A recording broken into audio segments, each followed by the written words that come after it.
روزی مدافع گراژدنی و یگانه در مؤسسه تعلیمی رقم 22 شهر خوجند با تشکیل مشق‌های تاکتیکی در همجایگی با نمایندگان کمیته حالت‌های فوق‌العاده، خدمات دولتی، آتش‌نشانی، یاری تجلی طبی و میلیسیا برگزار گردید. آموزگاران و خوانندگان به گروه‌ها تقسیم شده برای در سطح ضروری گذراندن چهاربینی مذکور آمادگی دیدند. بنا به گفته آموزگار آمادگی دفاع حربی عبدالمولان عبدالقهارов، هدف از گذراندن این چهاربینی پیش از همه بلند برداشتن دانش خوانندگان و رسانیدن کمک سری وقتی هنگام به عمل آمدن حالت‌های فوق‌العاده محسوب می شود.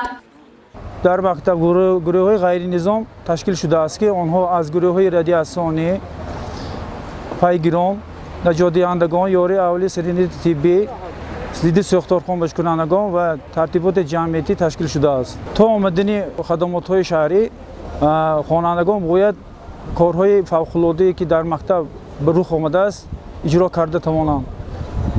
بعد از اجرایش آنها آمده دوامناکی کار را دوام میبرند.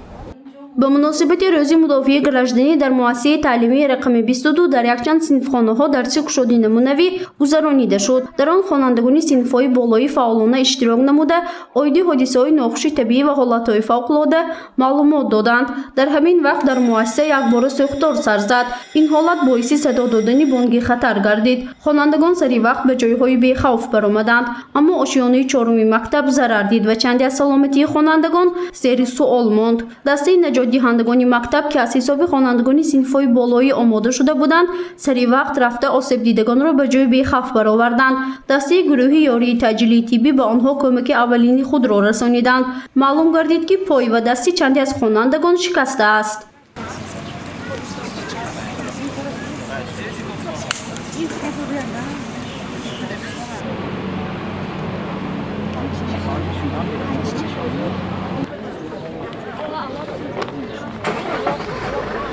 کارمندان خدمات آتش‌نشانی هم سری وقت به جای حادثه آمده آتش را خاموش نمودند. برای خاموش نمودن آتش خوانندگان گیمنازی نیز کمک کردند. در نتیجه طالب علمان آسیب جدی ندیدند. کارمندان ریاسی کمیته حالت‌های فوق‌العاده نیز برای به جای بی‌خوف گرفتن طالب علمان از آشیانه چهارم مؤسسه قسمی از خوانندگان را به پایان فرآوردند.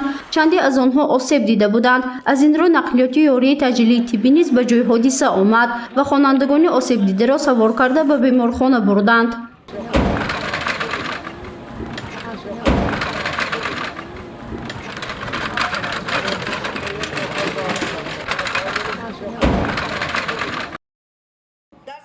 در مشق روزی مدافع گراژدنی به جز از ساختارهای دخلداری مقامات، خوانندگان صنف‌های بالایی مکتب نیز فعالانه اشتراک نمودند. هدف از اشتراک آنها این بلند برداشتن دانش حربی و تاکتیکی به حساب می رود. اینچنین در این روز در همه صنفخانه‌ها درس گشودی نمونوی گذرانیده شد که موضوع آن برای پیشگیری حالت‌های فوق‌العاده و ساختار نگرانیده شده است.